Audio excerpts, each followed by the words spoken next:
A partir de agora, o céu pode ajudar. Com o pastor João Ribe Palharim. Apresentação, pastor Danilo Queiroz. Todos os dias, uma palavra de ajuda e conforto para o seu coração. Um oferecimento dos pregadores do telhado. Feliz a nação cujo Deus é o Senhor.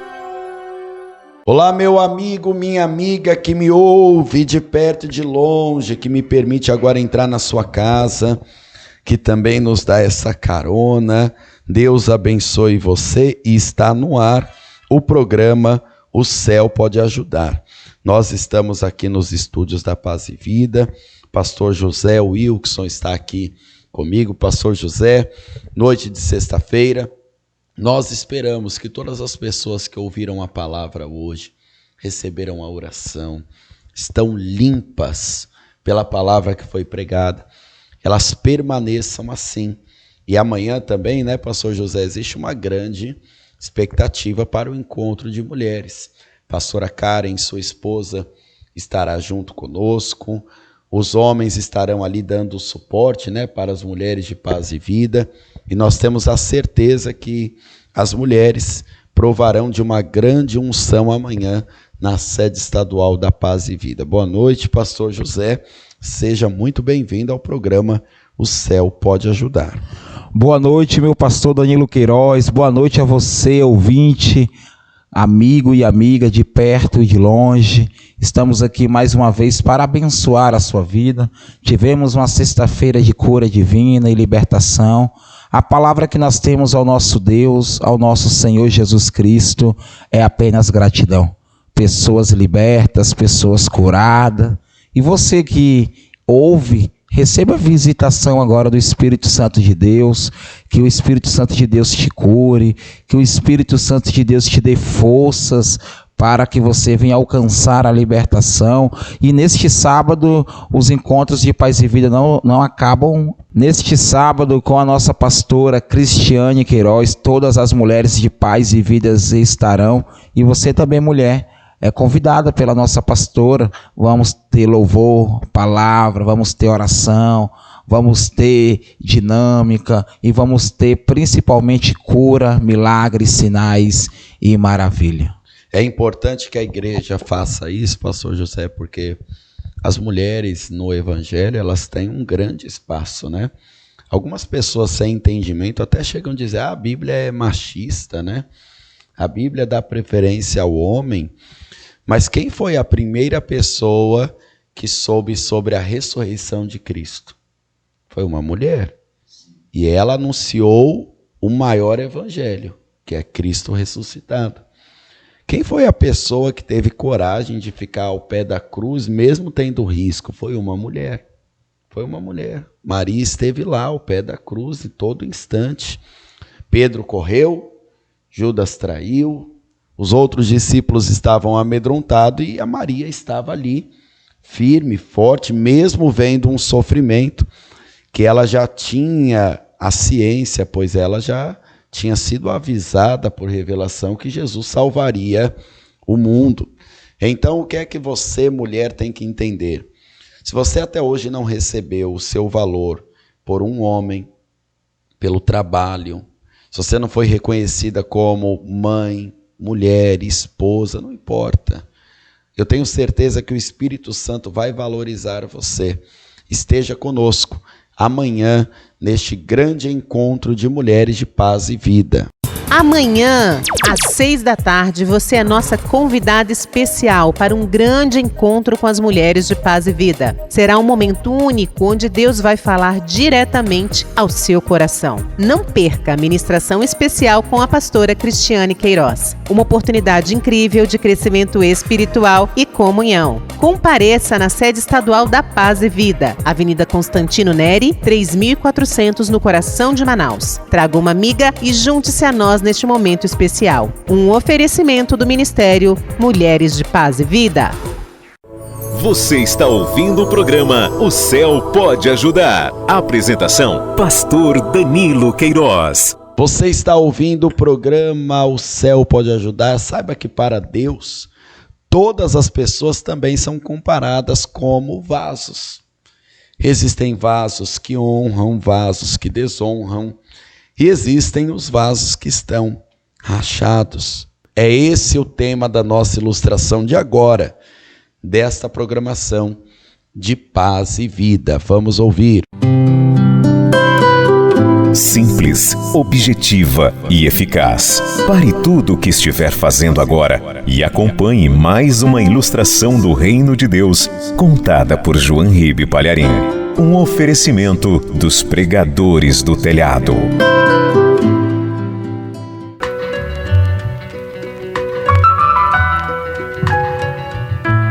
Um jardineiro estava andando em seu belo jardim e, remexendo as folhagens, encontrou ali, cheio de terra, cheio de sujeira, um vaso trincado. E ele ficou tão feliz em ver aquele vaso que ele exclamou na mesma hora: "Vaso querido, que bom que eu te encontrei. Vou precisar de você." E o vaso, imundo, trincado, sujo, envergonhado, baixou os seus olhos e disse ao jardineiro: "Eu sou um vaso trincado. Eu não presto para nada." Mas o jardineiro, empolgado, com os olhos brilhando, disse: "Ah, meu querido vaso, não diga isso. Eu preciso de você. Olha, eu vou te lavar, eu vou tirar as sujeiras, eu vou consertar o seu trincado. E aí, eu vou colocar dentro de você uma terra boa, tratada, e vou plantar uma linda flor, a mais bela flor do meu jardim. E quando ela crescer, todos poderão contemplá-la em vários lugares. Você será o meu instrumento para mostrar a todos a beleza das minhas obras." E o vaso, ainda triste e desanimado, preso nos seus complexos, sentindo-se muito feio e indigno, respondeu com tristeza: "Mas, meu jardineiro, com os meus defeitos, com a minha feiura, eu vou acabar ofuscando a beleza da flor. Escolhe outro vaso. Procure um vaso de ouro, um vaso de prata, um vaso de cobre. Mas eu sou um caco e não um vaso." E o jardineiro, contemplando a tristeza daquele vaso, disse: "Porque você tem se humilhado tanto assim, eu vou te mostrar como você vai ser útil. Eu só quero que você me responda. Você quer que eu te use? Me diga sim." E o vaso não conseguia responder. E o jardineiro insistia: "Vai, meu vaso querido, diga sim, me permita te usar." E o vaso, totalmente infeliz, disse: "Está bem, cumpra-se em mim a tua vontade." Então, o jardineiro, empolgado, o tirou daquele lugar terrível em que ele estava, e o lavou e o purificou, e cuidou das suas rachaduras, e consertou o vaso, e depois colocou dentro dele uma terra bem preparada, adubada, e dentro dela a mais preciosa semente. E o vaso, vendo que o jardineiro se ocupava tanto dele, começou a se sentir feliz, importante. Já não sentia aquela tristeza, aquela amargura, porque tinha o tempo todo o cuidado do jardineiro, que com suas mãos tão meigas conseguiu aproveitá-lo. E o jardineiro vinha sempre observar e regar o vaso e cuidar dele, tirar o pó.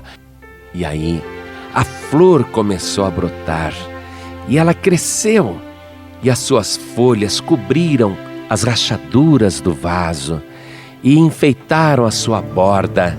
E o vaso se sentiu tão bonito E o perfume que aquela flor exalava. Todos se aproximavam do vaso. Então, o jardineiro, vendo que a flor já tinha crescido e a folhagem já tinha crescido, e vendo que o vaso estava tão feliz, pegou aquele vaso nas suas mãos e levou até a sua casa e colocou no lugar de maior destaque. E quando as pessoas iam visitar a casa daquele jardineiro, diziam: o seu jardim é muito belo, mas este vaso com esta flor está tão bonito. E as visitas se aproximavam da flor para cheirá-la e acabavam se aproximando do vaso também. E o vaso descobriu que estava recebendo honras por causa daquilo que estava plantado nele. Então, à noite, quando o vaso estava sozinho na casa do jardineiro, o vaso começou a suplicar: meu jardineiro, muito obrigado por ter escolhido um caco como eu para gerar esta semente tão linda e poder mostrar esta flor tão maravilhosa. Meu jardineiro, nunca deixe morrer dentro de mim esta flor, pois sem ela eu sou um vaso sem vida, um vaso feio e um vaso sem graça. Obrigado, meu jardineiro, porque me quiseste do jeito que eu sou, para mostrar em mim todas as tuas maravilhas. E o jardineiro ficou tão feliz em ver que aquele vaso reconhecia que a beleza que estava nele tinha sido plantada. E ele, tão humilde, sabia que sem aquela semente, sem aquela flor, sem o cuidado do jardineiro, ele não era nada nem ninguém. Você já entendeu esta ilustração do reino de Deus? O vaso somos nós. Um dia, o salmista Davi estava se sentindo um caco. E no Salmo de número 31, versículo 12, ele escreveu: sou como um vaso quebrado. Então, nós somos o vaso desta história. E o jardineiro é Deus. E Deus nos encontrou ali, no meio do lodo, perdidos na escuridão, cheios de lama e de sujeira. E Deus, o jardineiro, quando encontrou o vaso, ficou tão feliz e disse: meu vaso querido, que bom que eu te encontrei, eu vou precisar de você. E nós nos sentimos tão indignos e ficamos dando desculpas. Deus, olha para mim, eu não presto, eu não passo de um caco imprestável, eu não sirvo para nada. Mas Deus disse: eu quero te aproveitar, eu quero fazer uma coisa muito linda com você, deixa eu fazer, deixa. E Deus, o grande jardineiro, ficou esperando a nossa permissão. Você tem que dizer sim ou não. Deus espera que você diga sim, no estado que você está, do jeito que você se encontra, com vícios, com problemas, com tormentos, com opressões, com a vida arruinada, do jeito que você está. Deus quer ouvir um sim dos teus lábios. E quando você diz: está bem, cumpra-se em mim a tua vontade, então Deus, o grande jardineiro, nos purifica com o seu Espírito Santo, que é o rio da água viva. Ele nos lava e tira a nossa imundícia, a nossa sujeira, e Ele conserta o que está quebrado. Ele retira tudo que atrapalha, tudo aquilo que nos infelicita, e Ele cuida dos nossos ferimentos. Ele trata as nossas feridas, as nossas rachaduras, e depois Ele coloca dentro de nós a boa terra do reino de Deus. E depois que estamos com aquela boa terra, a terra frutífera com o Evangelho, aí nós recebemos a semente preciosa, o Senhor Jesus, que é plantado por Deus dentro de nós, a rosa de Sharon. Jesus Cristo brota das nossas entranhas e de repente nós, o vaso imprestável, feio, agora estamos exibindo a mais bela flor do universo. Ele nos cobre com as suas folhagens e as pessoas sentem o perfume de Cristo na nossa vida e se aproximam de mim, de você, um vaso imprestável, mas que está sendo usado pelo Criador, e elas se aproximam por causa do bom perfume de Cristo. E aí nós passamos a receber honra por causa daquilo que o Criador plantou dentro de nós. E então nós somos colocados na casa do Senhor, na igreja. E aí todas as pessoas que se aproximam, sentem o perfume de Cristo, chegam junto de nós e começam a sentir a alegria de contemplar aquilo que possuímos. Nós temos que ter a humildade para, naquele momento de solidão, chorar na presença do grande jardineiro e dizer: Deus, o Senhor me aproveitou do jeito que eu era. Ninguém dava nada por mim. Eu estava jogado no pó da terra, mas o Senhor me recolheu com as suas mãos preciosas, consertou as minhas rachaduras. Contada por João Ribe Palharim. Entre no canal youtube.com/João Ribe e sinta-se à vontade para assistir e baixar gratuitamente esta e mais dezenas e dezenas de ilustrações sobre os mais variados temas. Jesus disse: o que de graça recebestes, de graça dai. Evangelização permitida, comercialização proibida. Este é um projeto patrocinado pelos Pregadores do Telhado. Saiba mais sobre este trabalho. Acesse pregadoresdotelhado.org.br. Comunicação a serviço da vida. Você quer receber agora esta ilustração do pastor João Ribe Palharim no seu WhatsApp? Então mande uma mensagem com a palavra-chave para este número: 11 91933 3377. 11 91933 3377. A palavra-chave é vaso. Você está ouvindo o programa O Céu Pode Ajudar. Apresentação: Pastor Danilo Queiroz. Se o seu patrão chegasse para você e te desse R$1.000 e dissesse assim: guarde para mim e quando eu precisar você me devolve.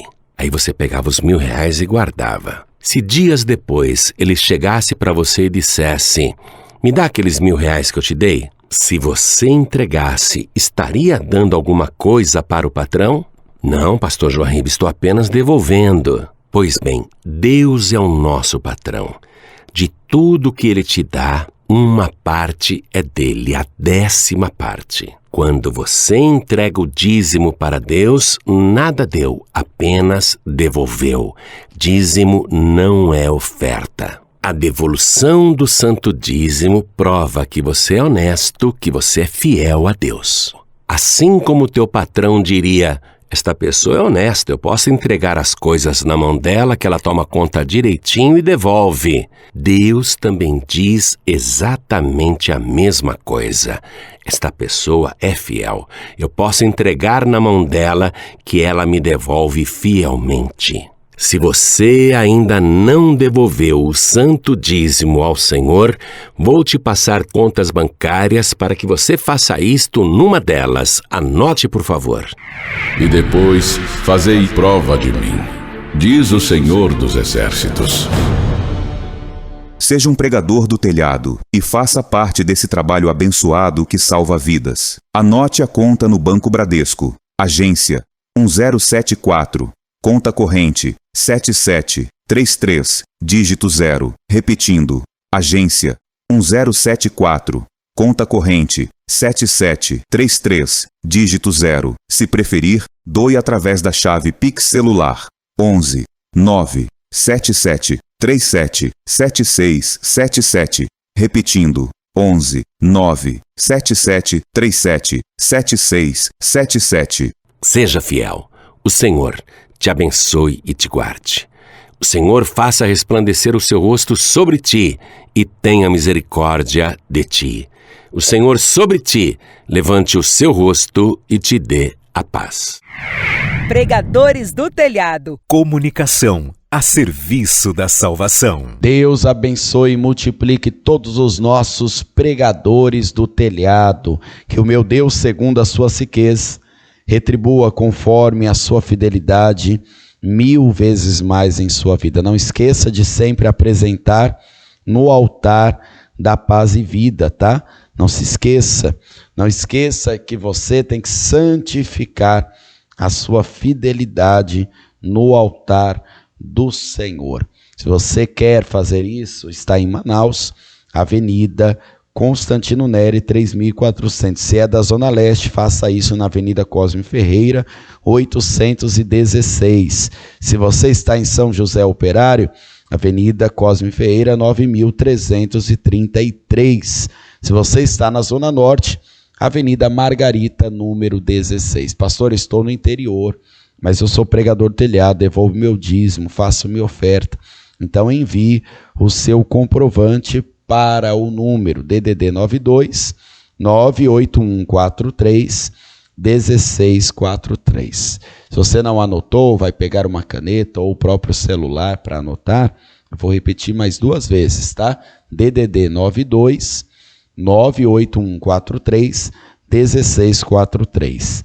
DDD 92 98143 1643. Se você não pode estar no altar, eu mesmo farei essa consagração na sede estadual da Paz e Vida. O meu Deus, segundo a sua riqueza, retribua 1000 vezes mais a sua fidelidade, o seu compromisso com o altar do Senhor. Nós agora vamos ouvir uma mensagem de paz e vida com o pastor João Ribe Palharim, tendo a certeza que o Espírito Santo, ele vai falar com você.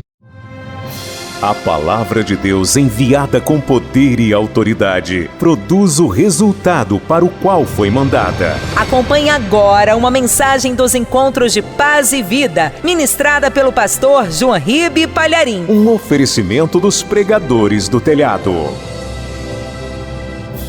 Segundo o livro de Crônicas, capítulo 20, versículo 9. Quero que você tome posse desta promessa que Deus vai fazer imediatamente para você. Amém? Assim que você achar, olha ao teu lado se tem alguém sem a palavra de Deus. Mostre para a pessoa onde nós vamos ler. Sempre que você vier à Paz e Vida, traga a palavra de Deus com você. Pode ser uma Bíblia católica, não tem problema. Dá para acompanhar do mesmo jeito. Já acharam? Segundo o livro de Crônicas, capítulo 20, versículo 9. Preste atenção nessa promessa. Se algum mal nos sobrevier, espada, juízo, peste ou fome, nós nos apresentaremos diante desta casa e diante de ti, pois teu nome está nesta casa, e clamaremos a ti na nossa angústia, e tu nos ouvirás e livrarás. Amém? Eu vou reler a promessa. Se algum mal nos sobrevier, espada, juízo, peste ou fome, nós nos apresentaremos diante desta casa e diante de ti, pois teu nome está nesta casa, e clamaremos a ti na nossa angústia, e tu nos ouvirás e livrarás. A angústia é quando você sente uma profunda tristeza, acompanhada de aflição e opressão. Quando junta tudo isso, dá uma depressão na pessoa. Então, a palavra está fazendo uma promessa aqui. Algumas coisas externas nos provocam essa angústia, essa tristeza, essa aflição, essa opressão que gera uma depressão, não é? Uma tristeza mais profunda, calamitosa. Então, a palavra está fazendo uma promessa aqui para a sua vida dentro desta casa. Amém? Então eu vou reler e eu quero que você repita em seguida e vá tomando posse da promessa que a palavra de Deus está fazendo. Então vamos lá. Se algum mal, confesse, se algum mal nos sobrevier, espada, juízo, peste ou fome, nós nos apresentaremos diante desta casa e diante de ti, pois teu nome está nesta casa, e clamaremos a ti na nossa angústia, e tu nos ouvirás e livrarás. Amém? Você crê que a palavra de Deus é a verdade? E que isto que está sendo prometido aqui vale para hoje, vale para agora, vale para você? Quem crê, levante a mão. Então desocupe as mãos e vamos dar a melhor salva de palmas para esta palavra poderosa. Porque ela nunca cai por terra, ela nunca volta vazia. A palavra de Deus é a verdade, e tudo que ela promete, ela cumpre. Então tome posse disso que a palavra está garantindo para você. Enquanto você aplaude, abra a tua boca e diga glória a Deus. Isso, diga com fé, glória ao teu nome, Senhor. Bendito seja o teu nome, Senhor. Meu querido, minha querida, vai glorificando, vai por tua conta. Pai querido, o teu nome está nesta casa. Nós nos apresentamos diante de ti nesta casa. Porque nenhum perigo, nenhuma peste, nem fome, nem espada, nem juízo, nenhum mal pode tirar a nossa paz.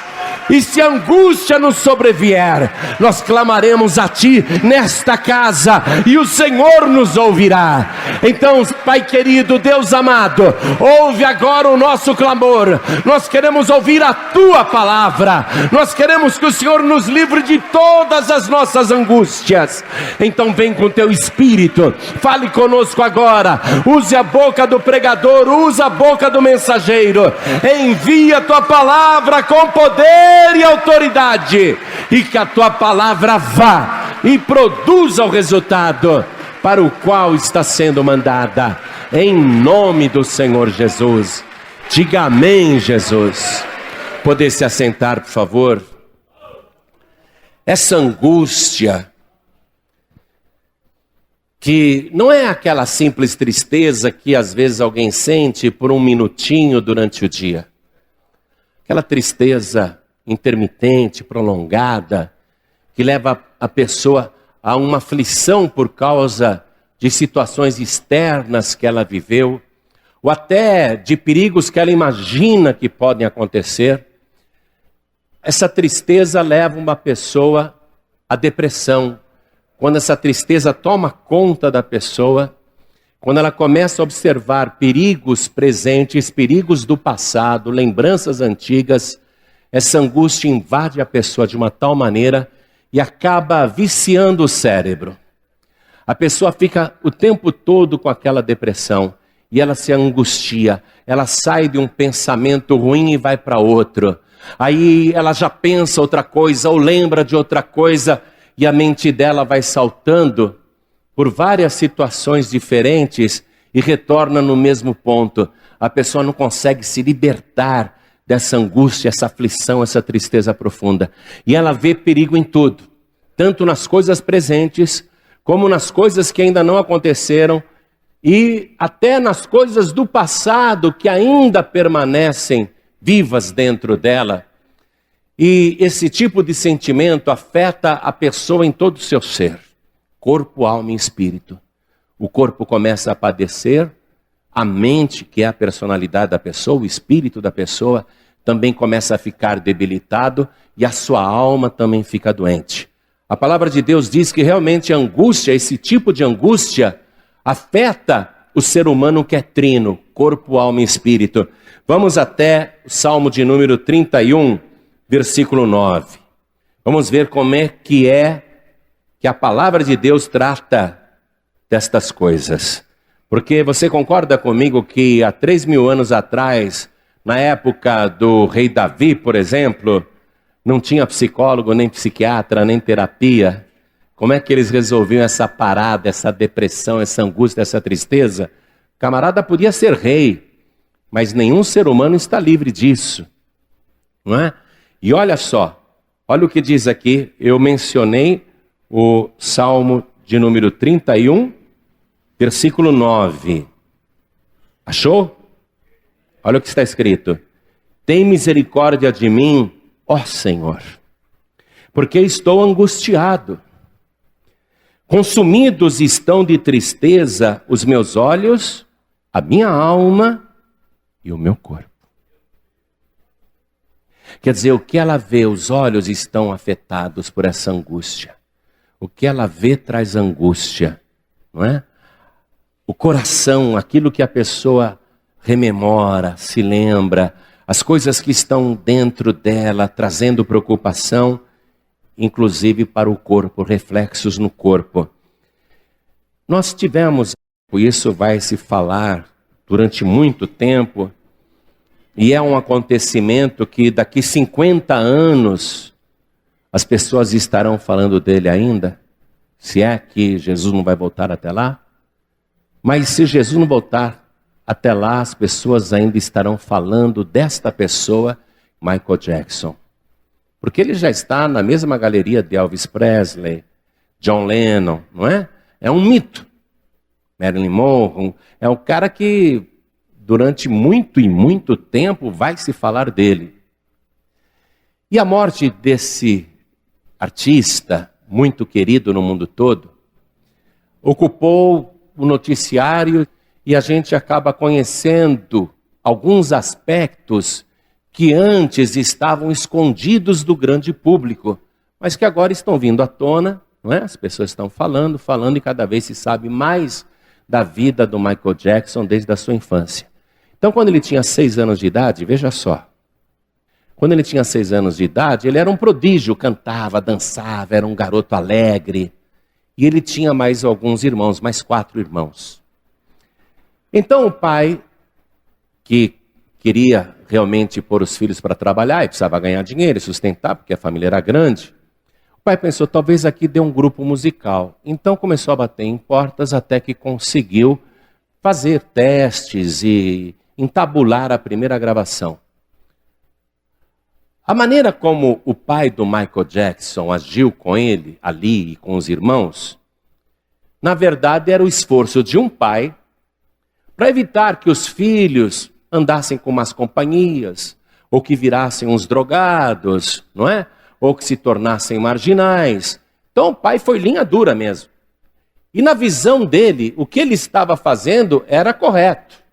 Na visão do pai do Michael Jackson, o que ele fez ali com o garoto que tinha 6 anos e era o caçula, e com os outros irmãos, ele achou que estava sendo um pai disciplinador, um pai correto. Mas ele não imaginou que o tratamento que ele dispensou para o filho, principalmente do Michael Jackson naquela época, iria desencadear uma série de angústias e traumas e lembranças que ficariam por toda a vida. Quer dizer, Michael Jackson morreu com 50 anos, mas a infância dele e o que aconteceu na infância, ainda que já tivessem passados aí 44 anos, aquilo não se apagava, estava vivo dentro dele. Era uma angústia, era uma coisa angustiante, que ele lutava com aquilo o tempo todo. Cada vez que ele se olhava no espelho, ele lutava contra aquela angústia que estava dentro dele por causa das atitudes do pai. Por exemplo, o pai dele, para fazer o grupo cantar e ensaiar, e dançar direitinho no ritmo, porque isso alegrava as pessoas, não é? Vendo aqueles 5 irmãos cantarem e dançarem num compasso perfeito, com uma exatidão impressionante. Mas aquilo exigiu muita disciplina, muito treinamento, muito exercício, muito ensaio. Então, o Michael Jackson, o que ele lembrava? Ele contou isso numa entrevista com a Oprah Winfrey, uma senhora que faz muito sucesso nos Estados Unidos. Ele contou isso no ano de 1993. Ele contou que o pai dele ficava no estúdio, quando eles estavam ensaiando, sentado numa cadeira com uma cinta na mão, e se eles errassem um passo da dança ou a música, ele partia para cima com toda a fúria, e o Michael Jackson diz, ele nos batia como se nós fôssemos animais de circo. Então, na visão do pai, eu estou mantendo os meus filhos num caminho bom, trabalhador, eles têm futuro, não vão ser vagabundos, não vão ser drogados, não vão ser bandidos, vão ser artistas, não é? Meus filhos vão vencer na vida. Mas como é que os filhos recebiam aquilo, especialmente o Michael Jackson? Uma punição pesada demais. Tenho que ensaiar. Aí ele olhava pela janela, ele conta na entrevista que ele olhava pela janela, e ele via os colegas jogando beisebol, as crianças correndo, brincando, e ele tinha que ensaiar. Então ele queria ir brincar com as crianças, mas o pai não deixava. Então, qual a consequência disso? É que o Michael Jackson, mesmo com 50 anos de idade, queria ser uma criança. Continuava desejando ser uma criança que espiava pela janela, que queria brincar. Você vê? Quer dizer, e não é só isso. O pai do Michael Jackson zombava do próprio filho, dizendo, que nariz largo que você tem, que nariz horrível, que nariz enorme. Zombava do nariz do filho. No que isso refletiu? Também na aparência do Michael Jackson, que ele vivia fazendo operações plásticas do nariz. Alterou o nariz várias vezes. Porque você pode ter certeza, cada vez que ele se olhava no espelho, ele via o pai dele rindo do nariz. Não é? E o Michael Jackson disse nessa mesma entrevista que ele ficou tão traumatizado que quando ele viu o pai dele, ele vomitava. Ora, como que fatos ocorridos na mais tenra infância podem fazer um adulto de 50 anos sofrer desta maneira? Feridas que nunca se fecharam, que estavam abertas no coração de um homem de 50 anos. E se ele vivesse 100 anos, você pode ter certeza, ele continuaria lá com a terra do nunca, com o rancho Neverland, ele continuaria desejando ser criança, ele não conseguia manter diálogos com pessoas adultas, ele só se dava bem conversando com crianças porque os pais não deixavam, principalmente o pai dele, não deixava ele brincar, quando era a época de brincar. Então, aí está a prova, as consequências, não é? O pai zombava da pele dele cheia de espinha. Tudo isso causa trauma. E nós somos assim. As marcas que a gente recebe na vida, não importa em que idade, mas principalmente na infância, elas costumam produzir um dano no interior da pessoa. E a pessoa sofre com isso, carrega essa mágoa, carrega essa dor, carrega essa amargura, carrega o complexo, sente profunda tristeza, sente profunda angústia, luta contra esses fantasmas. Eu tenho muitas lembranças da minha infância, eu vou contar uma aqui para vocês. Eu tinha 4 anos, você acredita que eu lembro direitinho? Eu lembro direitinho de eu acordando de manhã, e estava a minha tia Augusta, de Piracicaba, em casa. E eu comecei a perguntar para a minha tia, tia, cadê a minha mãe? Cadê minha mãe? Eu não sabia que a minha mãe estava no hospital ganhando nenê. Eu acordei de manhã, eu queria minha mãe. Tia, cadê minha mãe? Cadê minha mãe? E comecei a procurar minha mãe. Aí minha tia, brincando, falou assim para mim, a tua mãe fugiu com o preto. Olha, eu garanto para você que eu não sou racista, não tenho nenhum trauma disso. Mas eu lembro direitinho que eu berrava, não, eu quero minha mãe, eu quero minha mãe. Não ficou na memória? Não é? Meus melhores amiguinhos eram da raça negra. Eu tinha amiguinhos japoneses, todo tipo de raça, me dou bem. Não tenho problema nenhum desse tipo. Mas olha a lembrança. E a minha tia jogou aquilo ali, ó. Ela fugiu com o preto. Não ficou marcado? Não lembro disso? Porque me desesperou aquilo. Não porque ela tivesse fugido com alguém, mas porque eu queria minha mãe de volta. E qual foi a sensação naquela época? De desamparo, você concorda? É por isso que eu sou carente. Mas não é? Você fica desamparado. Essas coisas que acontecem na infância ou na adolescência, sejam humilhações dentro de casa, por exemplo, próprio pai ou a mãe ou qualquer familiar dizer você é um burro, você nunca vai ser ninguém na vida. Isso causa trauma, complexo. A pessoa carrega um sentimento por toda a vida, não é? Zombarias na escola. Eu, aos quantos anos eu tinha então? Estou voltando aqui que essa terapia vai servir para mim também. É bom falar, né? Você tem que botar para fora as coisinhas que estão lá dentro. Eu estava no 3º ano primário, então eu deveria ter 10 anos de idade. Houve uma pesquisa dentro da classe. Religião que você é, menino? Que religião que você é, menino? Católico, católico, católico, católico, católico, católico, católico, católico. Só tinha católico na classe. Religião que você é, João Ribeiro? Eu sou crente. Eu era o único garoto crente da escola, o único. Meu Deus do céu. O meu 3º e o meu 4º ano no primário foram de arrebentar. Foram de arrebentar. Quando você terminava o primário, para você fazer o ginásio, tinha que ter um exame de admissão. E as crianças mais abastadas faziam uma espécie de cursinho junto com o 4º ano primário, porque tinha um vestibularzinho para você entrar no ginásio. Não era qualquer pessoa que entrava no ginásio. Então, muitas crianças faziam, junto com o 4º ano, um cursinho à parte para depois prestar o exame de admissão. Chamava exame de admissão para o ginásio. E eu não fiz cursinho nenhum. Mas a filha dessa professora fez. E a professora na classe, a filha dela estava na própria classe, essa professora dizia, não, porque a minha filha está fazendo cursinho de admissão. E eu pensava, poxa, como eu gostaria de fazer um cursinho de admissão, acho que eu não vou conseguir entrar no ginásio. E essa professora me perseguia porque eu falei que era crente. Olha só, porque eu falei que era crente. Aí teve o exame de admissão e eu fui fazer por fazer. E eu nunca me esqueço que quando saiu a lista do resultado, eu fui lá no ginásio para ver se o meu nome estava na lista e estava chovendo. E eu entrei naquele ginásio, fechei meu guarda-chuva e fui procurar a lista. Aí eu estou olhando na lista e eu vejo essa minha professora, que era do outro grupo escolar, fazendo um escândalo dentro da escola, dentro do ginásio. Fazendo um escândalo. Como que a minha filha não passou? E eu estou procurando o meu nome aqui na lista e estou vendo ela brigar lá com o pessoal da diretoria da escola. A minha filha não passou, minha filha fez o curso de admissão. A minha filha estudava, eu mesmo ensinava ela. E eu estou procurando o meu nome e não acho o meu nome. Como que a minha filha não passou? Aquele menino ali apontou para mim. Aquele menino nem fez cursinho de admissão. E como que ele passou? Eu falei, eu passei?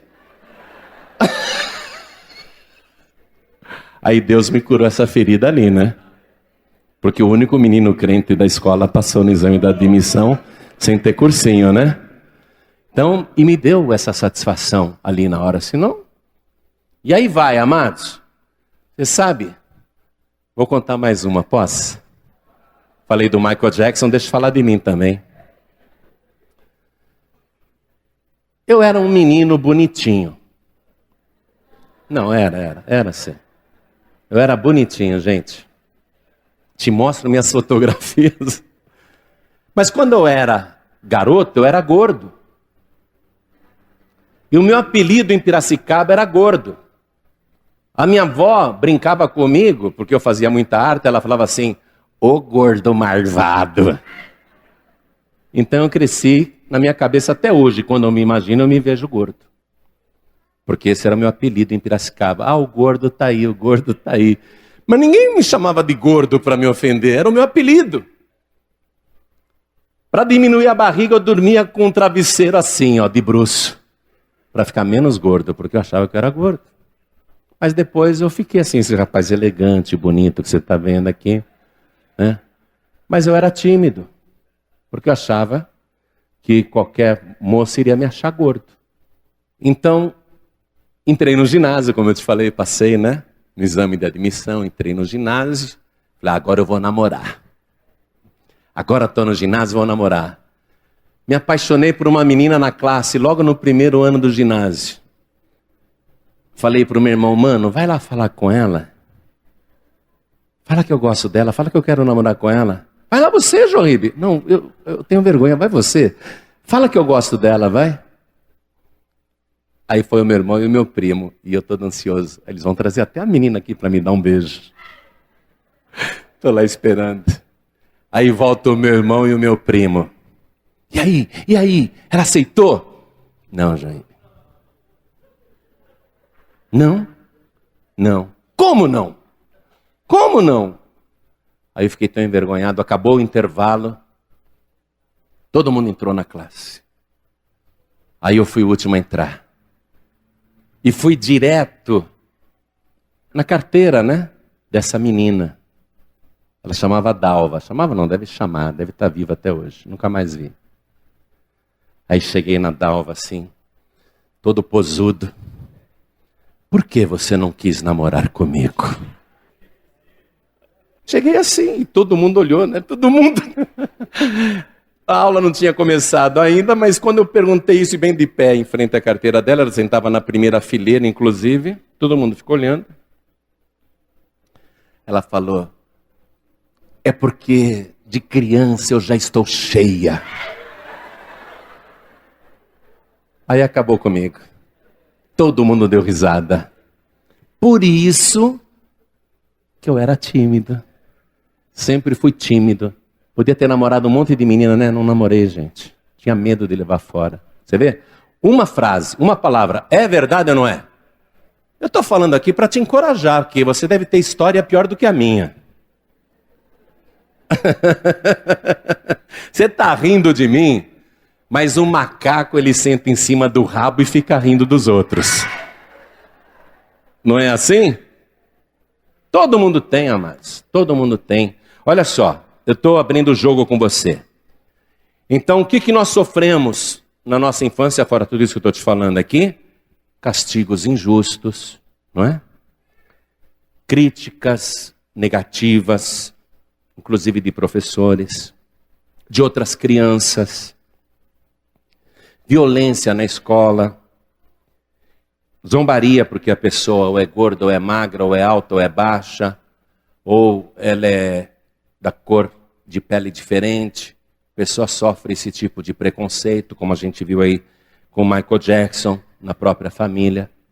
Às vezes a pessoa fica tão traumatizada com essas lembranças que isso persegue ela a vida toda. Quando ela se lembra, ela fica triste. Na adolescência, ou até numa fase mais adiantada. Por exemplo, uma pessoa que sofre uma traição da pessoa amada. A pessoa fica traumatizada. Uma pessoa que fracassou num relacionamento. Traição de amigo também dói demais. Não precisa ser da pessoa amada. Traição de um grande amigo, traição de uma grande amiga. Ingratidão de uma pessoa machuca, fere. São coisas que vão sendo guardadas ali, amados. Porque o nosso cérebro, ele registra. Né? Tudo vai sendo registrado na nossa memória. E quase sempre as nossas lembranças ruins irão refletir de alguma maneira na nossa vida, no nosso comportamento. Algumas pessoas, inclusive, entram nessa depressão profunda. E quase todas as pessoas, em maior ou menor grau, têm isso aqui. Eu vou ler uma relação aqui, você vai escutando, tá bom? Você vai ouvindo aí. Não quer dizer que a pessoa tenha todos esses sintomas. E a intensidade é diferente para cada pessoa, não é? Tem gente que ser chamada de gorda não é nada. Ah, nem ligo. Nem ligo. Às vezes eu estou lá no Rio de Janeiro, eu vou pregar no Rio de Janeiro, e o Rio de Janeiro tem praia. Às vezes eu estou andando no calçadão, eu vejo assim, uma mulher bem gorda, com celulite até no joelho, e ela está com um biquininho, né, daqueles... E a pessoa está tranquila. E você vê uma outra moça, magérrima, que não tem coragem de colocar um biquíni porque ela tem vergonha de supostas celulites. Não é? A pessoa se esconde. A reação Varia de pessoa para pessoa. Tem gente que é muito bem resolvida. Tem gente que estraga o dia porque nasceu uma espinha na cara. Não é? Não tem gente que estraga o próprio dia porque nasceu uma espinha no nariz? Cancela compromissos, fica de mau humor, xinga, briga. E tem outra que não está nem aí. Cada pessoa reage de uma maneira diferente. Não é? Tem pessoa que, se começar a perder cabelo, ou vai fazer um implante ou vai colocar uma peruca. E tem outra que não, está nem aí, perdeu o cabelo. Isso não significa nada. Tem pessoas que saem o primeiro fiozinho de cabelo branco precisa tingir. O outro diz, não, estou nem aí, cabelo branco, nem ligo. Se quiser achar que eu estou velho, tudo bem, não estou nem aí. Mas tem pessoas que precisam tingir o cabelo porque não querem se sentir velhas. Então a reação é diferente para cada pessoa. E os sintomas que eu vou ler aqui agora variam de intensidade para pessoa. Você vai avaliando aí o teu caso. Vamos lá. Por exemplo, ansiedade. Sabe aquela pessoa apressada? Ou então se preocupa com coisas que não existem ou com o dia de amanhã. A pessoa se afasta de amigos ou pessoas, vive isolada. Sente cansaço e perda de energia. Tudo isso por causa da angústia e da depressão. Falta de vontade de realizar uma tarefa, que às vezes passa para outras tarefas, a pessoa perde o ânimo de trabalhar, de fazer as coisas. Vontade de chorar o tempo todo, ou chorar escondido. Mau resultado na escola, não consegue se concentrar, não consegue estudar. Vontade de ficar sozinha, se afasta de todo mundo e de todos. Pessoa não gosta de ouvir barulhos, ou então ela põe a música bem alta, alta demais, que é uma maneira também de ficar alheia ao que está acontecendo. Sentimento de tristeza persistente, problemas de autoconfiança e autoestima, pessoa abatida, não consegue encontrar nada que a anime ou que lhe desperte o interesse. Dificuldade para tomar decisões, é uma pessoa que não consegue decidir. Sentimento de culpa, desesperança, desamparo e sentimento de inutilidade. Alterações no sono, dificuldade para pegar no sono, ou então acorda muito cedo, não consegue dormir, ou então dorme demais, ou então tem o sono cheio de pesadelos, medo de executar tarefas ou de enfrentar desafios e situações, medo de falhar, a pessoa nem tenta porque tem medo de falhar, a pessoa vive obcecada com a incapacidade do que possa acontecer com ela ou com outra pessoa se ela falhar. Perda de apetite, ou então compulsão de comer demais. Ou a pessoa não se alimenta, ou come demais, assalta a geladeira até de madrugada. Pensamentos de suicídio e morte. Inquietação e irritabilidade. Autoagressão, quando a pessoa mesmo ela se mutila, ou ela mesma se ofende, ou ela não gosta dela mesma. Acessos de choro. A pessoa descuida da própria higiene. Mudança de comportamento com agressividade ou irritação excessiva, irritabilidade. Medo de ser abandonado, abandonada, de ficar sozinho. E descuido com a aparência, porque isso não lhe interessa mais. Deixa eu dizer uma coisa. Essa pesquisa aqui diz que as pessoas assim angustiadas, deprimidas, a taxa de suicídio entre pessoas assim é 30 vezes maior do que a população em geral. Isso é tratado inclusive como doença pela medicina. E essa pesquisa diz que de 15 a 20% da população mundial, em algum momento da vida, sofre ou sofreu de depressão, e que a depressão é mais comum entre pessoas de 24 e 44 anos. Então esses fantasmas que estão na memória, eles precisam ser tratados. A palavra de Deus, ela provê tratamento para essas coisas. O rei Davi, ele não escondeu que ele estava em angústia, depressão, mas olha o testemunho que ele dá. Vamos no segundo livro do profeta Samuel, capítulo 22, vamos no versículo 7. Achou? Estando em angústia, invoquei ao Senhor e a meu Deus clamei. Do seu templo ouviu ele a minha voz e o meu clamor chegou aos seus ouvidos. O que ele está dizendo? No templo do Senhor clamou, e Deus também do seu templo celestial ele ouviu o clamor. E a reação de Deus, olha o que o salmista escreve aqui. O que Deus faz para tirar uma pessoa de uma depressão? Versículo 8. Então se abalou e tremeu a terra. Os fundamentos do céu se moveram e abalaram, porque ele se irou.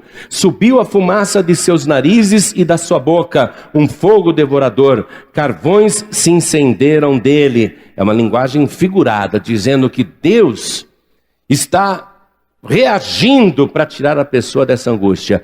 Versículo 10. E abaixou os céus e desceu, e uma escuridão havia debaixo de seus pés. E subiu um querubim e voou e foi visto sobre as asas do vento. E por tendas pôs as trevas ao redor de si, ajuntamento de águas, nuvens dos céus. Pelo resplendor da sua presença, brasas de fogo se acendem.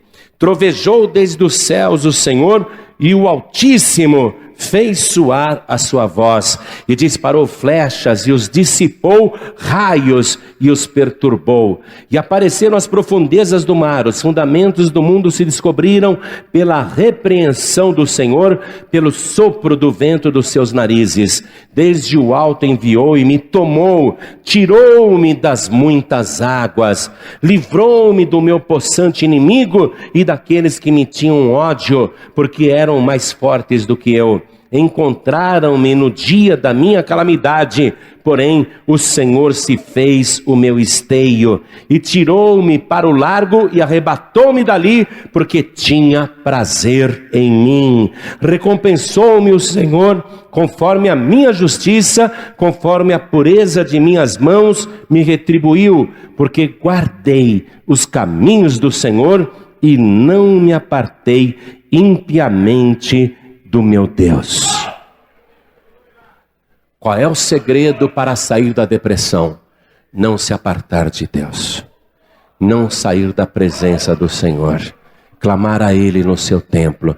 Deus vai mover o céu e a terra por tua causa, porque Deus, Ele sabe o quanto um ser humano sofre quando sente angústia.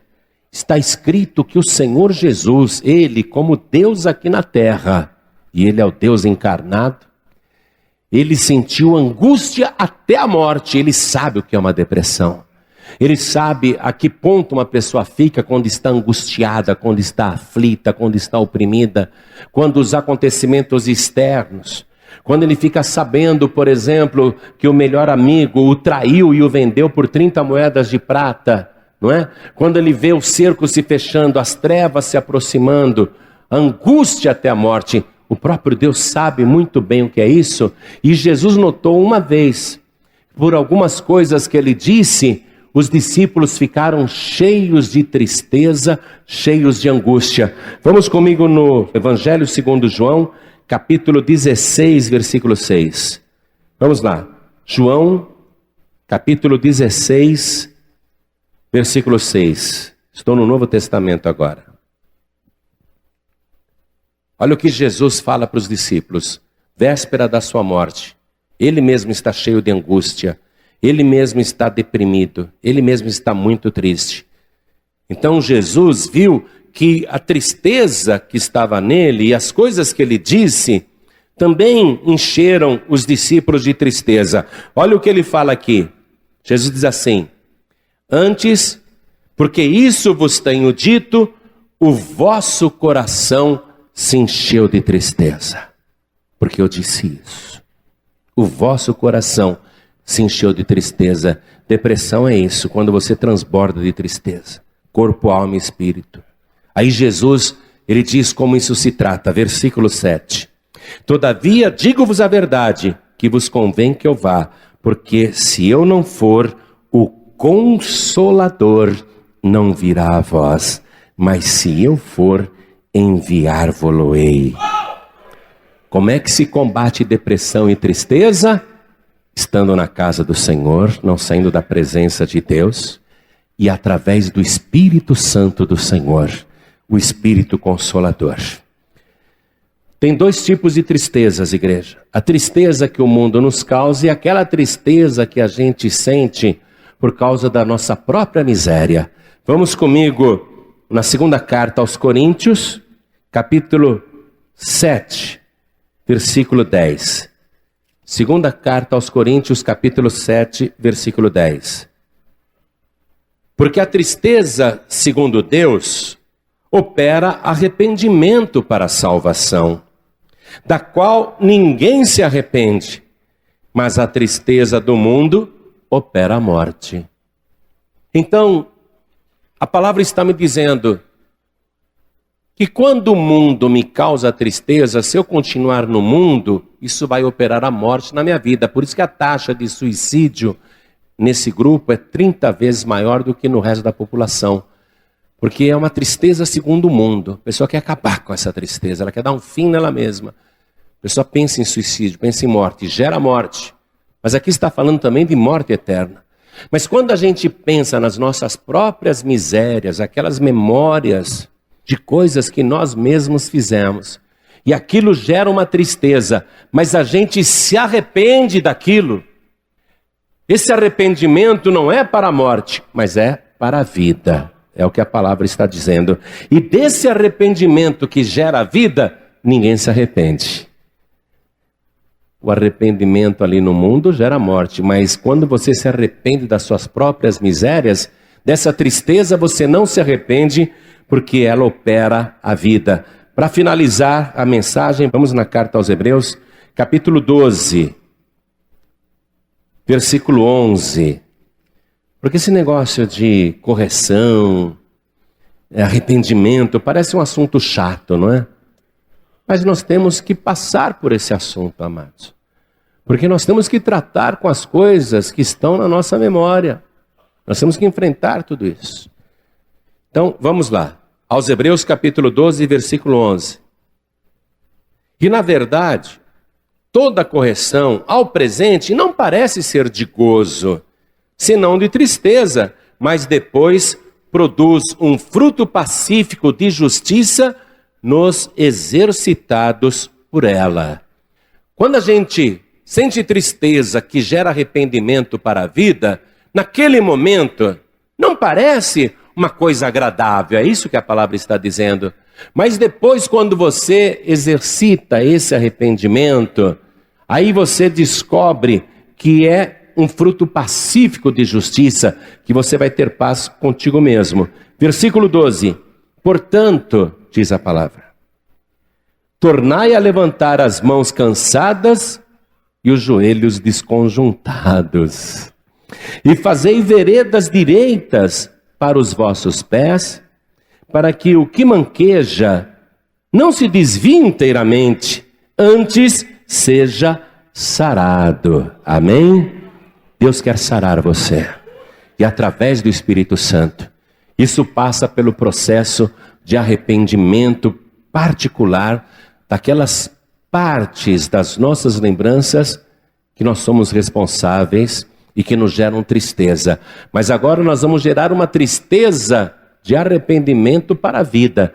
Então eu vou convidar toda a igreja, cada pessoa pega as suas coisas, não deixa nada no banco não. Venham todos aqui para frente, por favor. Venham todos para cá. Porque nós vamos fazer agora esse mergulho particular no Espírito Santo de Deus, para que Ele opere e sare nosso corpo, nossa alma e nosso espírito. Que Ele trate dessas lembranças que estão na tua memória e que te fazem sofrer e que você chora e que afetam teu próprio comportamento, que prejudicam os teus relacionamentos, o teu trabalho, o teu descanso, a tua paz, a tua família. Às vezes um pai pensa que está agindo bem com o filho, mas está criando feridas para toda a vida, não é? Mamãe também às vezes faz isso. Como que isso é tratado, amados? Através da nossa presença na casa do Senhor, a nossa perseverança em estar ali, em não se desviar, e permitindo que o Espírito Santo trabalhe com total liberdade. Porque Deus, Ele trabalha com Ele mesmo dessa maneira. Eu disse uma vez, eu repito isso, e eu realmente penso isso, que deve ser horrível ser Deus. Porque Deus é obrigado a ouvir tudo. Deus é obrigado a ver tudo. Deus presencia tudo e Ele sabe de tudo. E não só daquilo que já foi concretizado, mas até daquilo que é uma intenção no coração, porque Ele sonda os corações. Deus conhece até os pensamentos, conhece tudo. Imagine então como que é a memória de Deus, hein? Se você pudesse se colocar no lugar dele agora, como que você imagina que é a memória de Deus? Se a nossa memória é marcada por poucos acontecimentos na nossa curta vida, imagine como deve ser a memória de Deus que presenciou, por exemplo, a covardia de Caim, que matou Abel, a traição, e que vai presenciar tantas coisas, não é? Desde que o primeiro ser humano está neste mundo. Quantas crueldades, brutalidades, injustiças, quantas blasfêmias você acha que Deus já ouviu contra Ele mesmo? Quantas pessoas já não xingaram Ele? Levantaram a voz para o céu para ofender a Deus, blasfemar de Deus. Hein? E Deus não sofre isso só por causa da presença humana, porque Ele já experimentou esse sentimento, essa tristeza com Lúcifer. Na época em que Lúcifer ainda era um querubim ungido para proteger e regia o coro no céu. Então, como é que você acha que é a memória de Deus, com todos os acontecimentos ruins que Ele já presenciou e dos quais Ele foi obrigado a fazer parte, inclusive? E de ofensas que dirigiram contra Ele, rebeliões que dirigiram contra Ele, traições que dirigiram contra Ele, blasfêmias contra Ele. Como é que você acha que Ele trata disso, amados? Como é que Deus trata disso? O caso de Lúcifer, o caso da rebelião de Adão e Eva, as barbaridades que Ele tem presenciado. Como é que você acha que Ele trata disso com Ele mesmo? Porque se Ele for ficar pensando nessas coisas, nosso próprio Deus enlouqueceria. Ele mesmo desejaria o suicídio. Ele diria, não vale a pena ser Deus, é horrível ser Deus. Não é? Ele deve ter um tratamento para isso tudo, não tem? Claro que Ele tem, porque Deus não fica armazenando lixo na memória dEle.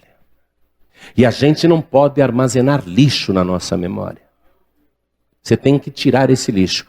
Deus, como Ele tem um processo que Ele usa com Ele mesmo para tratar de todo o lixo que é despejado, nesse exato minuto estão despejando lixo na memória de Deus. Como é que Ele faz para apagar isso? É através do seu poder de apagar as coisas ruins. E no nosso caso em particular, Deus nos dá uma dica do processo. Quando Ele diz assim, e dos seus pecados eu não me lembrarei mais. Ele apaga da memória dele. Ou você acha que Deus fica guardando na memória dele os pecados que você fez e dos quais você já pediu perdão? Como é que você trata dessas coisas na tua memória? É você perdoando também traições que fizeram contigo, calúnias, difamações, perseguições, humilhações, ofensas, zombarias, injustiças, enfim, tudo de ruim que você já viveu e presenciou. Como é que você trata disso? Perdoando. É através do perdão. Jesus morrendo ali na cruz, ele tratou de limpar todo aquele lixo que fizeram com ele. Pai, perdoa-lhes, porque não sabem o que fazem. Ele já limpou a memória ali, amados. Ele perdoou. E quando ele perdoa, ele esquece. Você tem que perdoar e esquecer. Perdoar e não esquecer não é perdoar. Tem uma palavra que ele disse quando estava aqui na terra, e que ele não foi apenas aquele professor que fala e não faz, né? Ele não foi um mestre falso. Ele vivia o que ele pregava. E quando ele fez a pregação lá na montanha, que ficou conhecido como Sermão na Montanha, ele fala uma coisa aqui que vale a pena a gente ouvir. Escute só. É assim que Deus pensa, ó. Ouvistes que foi dito, estou lendo Mateus 5,38. Olho por olho e dente por dente. Eu, porém, vos digo que não resistais ao mal. Mas, se qualquer te bater na face direita, oferece-lhe também a outra. E ao que quiser pleitear contigo e tirar-te a vestimenta, larga-lhe também a capa. E se qualquer te obrigar a caminhar 1 milha, vai com ele 2. Dá a quem te pedir e não te desvies daquele que quiser que lhe emprestes. Ouvistes que foi dito, amarás o teu próximo e aborrecerás o teu inimigo. Eu, porém, vos digo, amai a vossos inimigos. Bendizei os que vos maldizem. Fazei bem aos que vos odeiam. E orai pelos que vos maltratam e vos perseguem, para que sejais filhos do Pai que está nos céus. Porque faz que o seu sol se levante sobre maus e bons, e a chuva desça sobre justos e injustos. Pois, se amardes os que vos amam, que galardão tereis? Não fazem os publicanos, os mundanos, também o mesmo? E se saudardes unicamente os vossos irmãos, que fazeis demais? Não fazem os publicanos também assim? Sede vós, pois, perfeitos, como é perfeito o vosso Pai que está nos céus. Às vezes alguém te fez uma coisa e a pessoa até já morreu. Não é? Ela até já morreu. Só que quando você lembra, você fica triste. Aquilo dói, machuca ainda. Foi o que eu te disse. Se o Michael Jackson vivesse 100 anos, ele continuaria doente, como ele estava doente aos 50. Porque ele precisava ali de uma cura interior. Ele precisava de uma resposta direta de Deus. Ele jamais mudaria porque aquilo estava dentro dele. Somente um milagre, somente uma operação do Espírito Santo poderia tirar o lixo que estava na memória dele. Você vê? Ele excluiu o pai do testamento. O pai não está no testamento dele. Mesmo depois de morto, ele está carregando essa mágoa, essa amargura. Na hora que ele redigiu o testamento, ele excluiu o próprio pai. Por quê? Porque a ferida era forte. Nós temos que apagar, perdoar. Aí é difícil. É difícil lidar com essas lembranças. Mas você não vai tratar disso. Quem vai tratar disso para você é o Espírito Santo de Deus. Amém? Nós não temos força para tratar disso de própria vontade.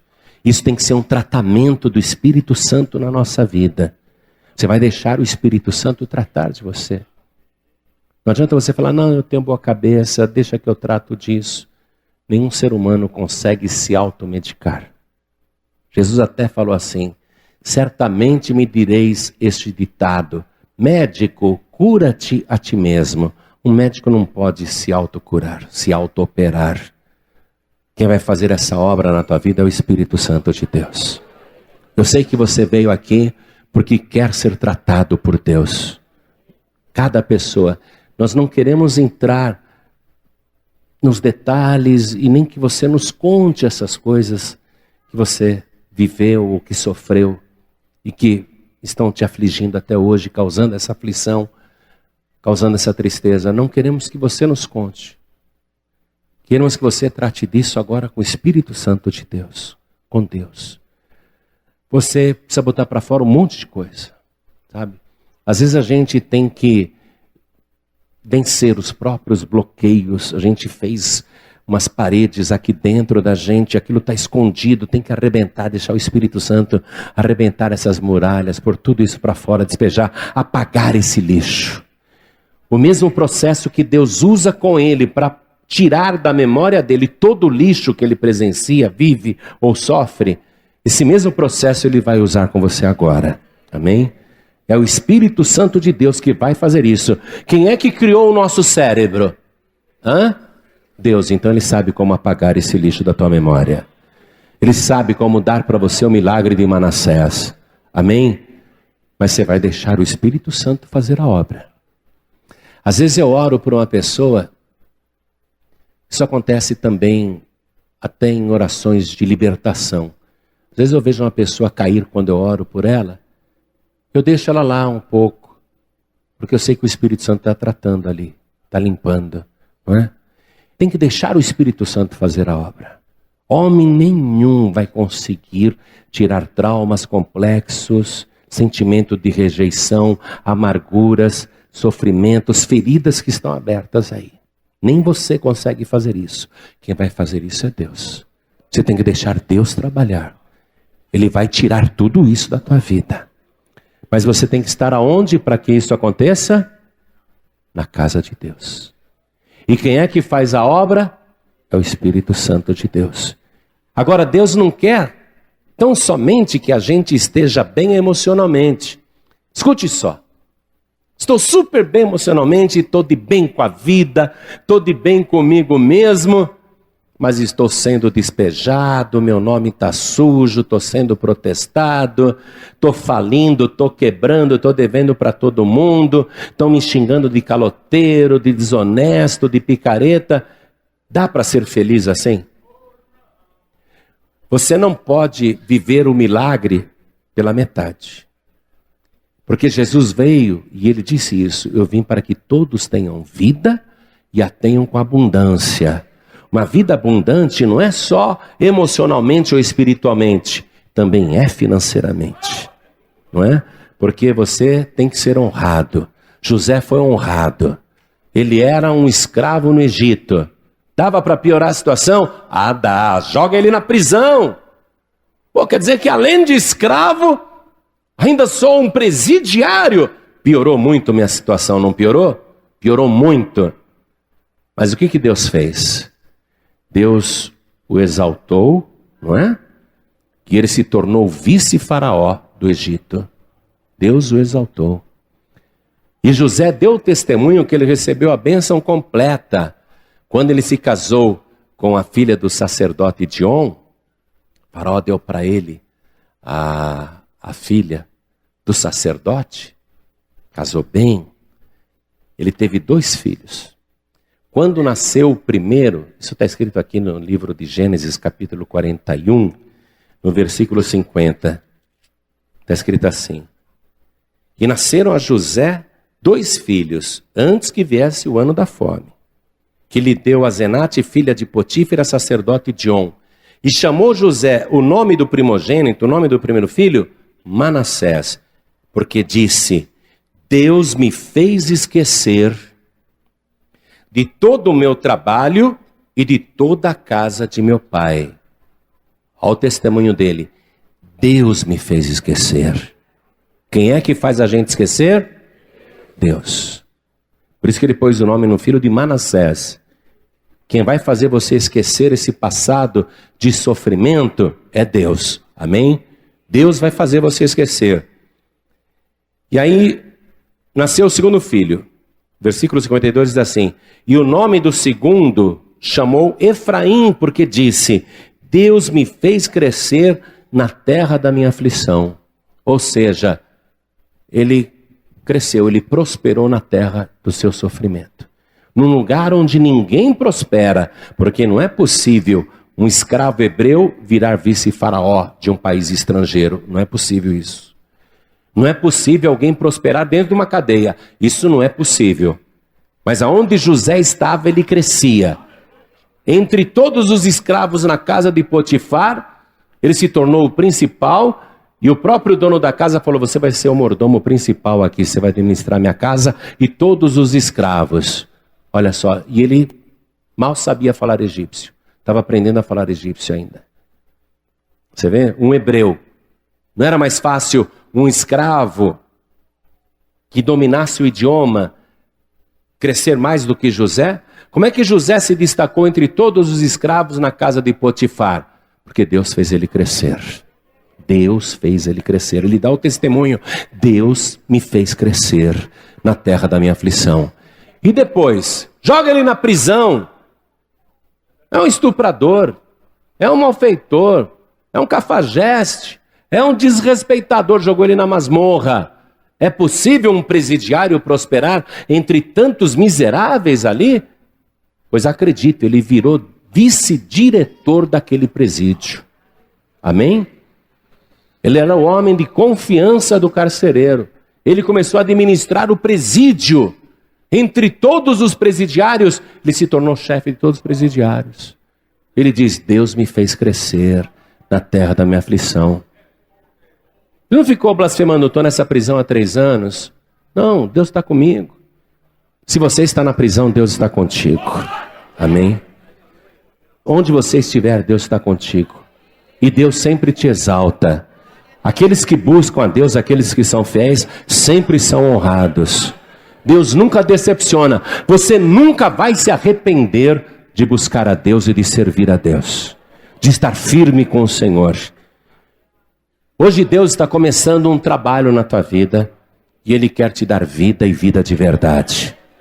Quer te dar vida espiritual e emocional bem resolvida e Ele quer te dar vida financeira bem resolvida. Deus não vai te deixar na prisão, não. Amém? Vai depender de você servir a Deus para sair dessa prisão. Hoje Deus está profetizando que Ele vai te tirar de todas as suas dívidas, que Ele vai te tirar de todos os teus maus negócios, que Ele vai fazer uma limpeza completa na tua memória, na tua personalidade, e que Ele vai fazer de você uma bênção. Deus está profetizando isso. Vai depender de você buscar o Senhor. Amém? Está disposto, disposta a buscar a Deus? Amados, eu vou dizer isso com toda a pureza do meu coração e sem nenhum tipo de vaidade ou de ataque também. Eu fico muito honrado quando eu venho aqui na igreja e você vem também. Eu fico muito honrado. Eu sei que você gosta de mim, muito obrigado. Mas eu fico triste, por exemplo, quando eu não estou aqui, aí você não vem. Isso não é buscar a Deus. Você tem que buscar a Deus. Amém? Você tem que estar. Não pode faltar. Amém? Porque você vai fazer um tratamento com Deus. Quem vai agir na tua vida é o Espírito Santo. Deus vai fazer você prosperar aonde ninguém prospera. Não precisa mudar de emprego, não. Não precisa mudar de cidade. Não precisa mudar de empresa. Não precisa mudar de carreira. Mas se esse também é o teu sonho, Deus vai abençoar do mesmo jeito. Mas eu estou te garantindo que não é necessário você mudar de lugar para prosperar, porque Deus vai fazer você crescer onde ninguém cresce. Deus vai fazer você prosperar onde ninguém prospera. Quem faz isso é Deus. Amém? Deus vai te erguer, Deus vai te levantar. Está recebendo a profecia? Se Deus chegar à conclusão que o teu patrão, a tua patroa são avarentos e nunca vão te abençoar, Ele vai te arrumar um patrão melhor. Pode deixar que Deus cuida disso. Se Deus vê que naquele lugar que você trabalha, ninguém vai te estender a mão, fique tranquilo, fique tranquila, porque Deus já te estendeu a mão.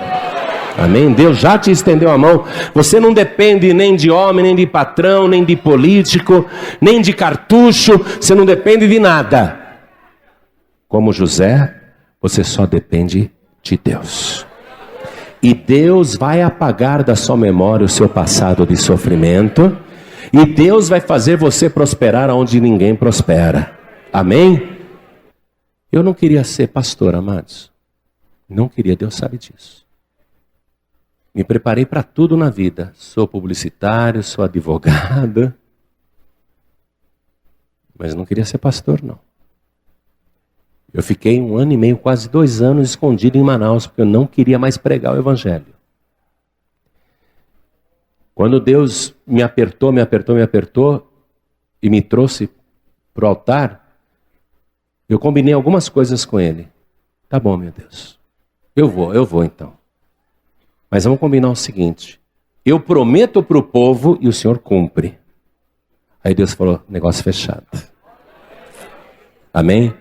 Por isso que eu sei que eu sou profeta. Chegou uma mulher para mim lá em Novo Hamburgo, 1h30 de Porto Alegre. Terminou a reunião, uma senhora muito bem vestida. Mostrou o filho dela a foto e falou assim: pastor, se meu filho tem a melhor oficina de importados, toda a clientela dele é classe A, a oficina dele é um sucesso, mas ele perde tudo na droga há muitos e muitos anos, desde a adolescência, viciado. Eu olhei a foto, falei: amanhã mesmo seu filho nunca mais vai usar droga. A Paz e Vida em Novo Hamburgo está assim, ó, toda a alta sociedade frequentando lá, que todo mundo conhecia esse rapaz. Como que no dia seguinte ele parou de usar drogas? No dia seguinte. Já tinha feito tratamento em clínica de recuperação, um monte de coisa. Mas aquilo que eu falo, Deus cumpre, amém? Por isso que eu estou decidindo por você, 7 quartas-feiras e 7 domingos. Porque você vai viver o milagre de Manassés e a bênção de Efraim. O meu Deus vai fazer isso por você. Assim como ele fez por José, ele vai fazer por você. Quer receber? Então tome posse, agora coloque a mão direita sobre o teu coração. Ore assim comigo. Meu Deus e meu Pai, eu coloco a minha vida no teu altar. E eu peço ao Senhor que opere através do teu Espírito para remover da minha memória todo o meu passado de sofrimento. Opera em mim, Senhor, o mesmo milagre que o Senhor operou na vida de José. E eu quero, meu Pai, viver a bênção completa. Eu também quero a bênção de Efraim. E eu quero que o Senhor me faça crescer, me faça prosperar nas minhas aflições. Eu quero que o Senhor me prospere onde ninguém prospera. Eu creio que se eu estiver na tua presença e firme com o Senhor, o Consolador vai fazer a obra. Eu confio no Senhor e eu não desisto da minha bênção. Em nome de Jesus, assim seja feito. Amém. Você acabou de receber as boas novas do Evangelho através das mensagens de paz e vida ministradas pelo pastor João Ribe Palharim. Um oferecimento dos pregadores do telhado. Agora, procure a Paz e Vida mais perto de você e compareça aos nossos encontros especiais. Para endereços, acesse o site pazevida.org.br ou pelo WhatsApp 11 982 38 3737. Quer enviar esta mensagem para alguém? Entre no canal youtube.com/JoãoRibe. youtube.com/JoãoRibe. Clique no retângulo vermelho, inscrever-se e copie o link para enviar para as pessoas que você ama, totalmente grátis. Um oferecimento dos pregadores do telhado. Comunicação a serviço da vida. Você ouviu a programação da Paz e Vida. Deus te abençoe, mulheres. Amanhã teremos um encontro de mulheres de Paz e Vida na Avenida Constantino Neri, 3400, bem no coração de Manaus. Deus abençoe você. Fique na paz, na bênção. Um forte abraço e viva o nosso Senhor Jesus. Você acabou de ouvir o programa O Céu Pode Ajudar. Apresentação: Pastor Danilo Queiroz. Um oferecimento dos pregadores do telhado. Feliz a nação cujo Deus é o Senhor.